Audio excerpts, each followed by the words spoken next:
আমরা মনে করি যে সন্ত্রাসীদের কোনো ব্যক্তি বা দলীয় পরিচয় থাকতে পারে না। তার একটি পরিচয়, সেটা হচ্ছে সে সন্ত্রাসী।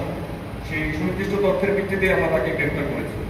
পুলিশ, র্যাব এবং আপনাদেরও বেশ কিছু প্রত্যক্ষদর্শী আমাদের সাথে ছিল এবং সার্বক্ষণিক সেটা কোনো না কোনো ক্যামেরার আওতায় ছিল পুরো সময়টা।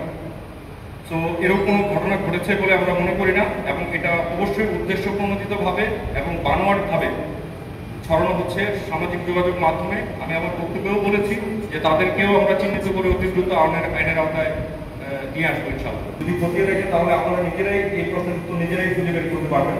পাশাপাশি যার কথা বলছেন সেও একজন চিহ্নিত সন্ত্রাসী বলে আমরা জানি, আমরা তাকেও বুঝছি।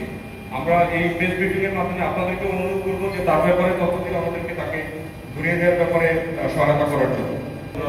শুরুতে বলেছি যে তদন্তের সুবিধার্থে আমরা বলতে চাচ্ছি না, বাট তারপরেও যে কোনো অস্ত্র রাখা এবং এই ধরনের বিষয়গুলো রাখা নিশ্চয়ই কোনো উদ্দেশ্য তার মধ্যে থাকতেই পারে, এটা এড়িয়ে যাওয়ার কোনো বিষয় না। তবে সে ব্যাপারেই আমাদের তদন্ত প্রক্রিয়া চলমান। ইনশাআল্লাহ তদন্ত শেষে আমরা এই বিষয়গুলো পরিষ্কার করতে তদন্ত প্রক্রিয়া চলমান রয়েছে।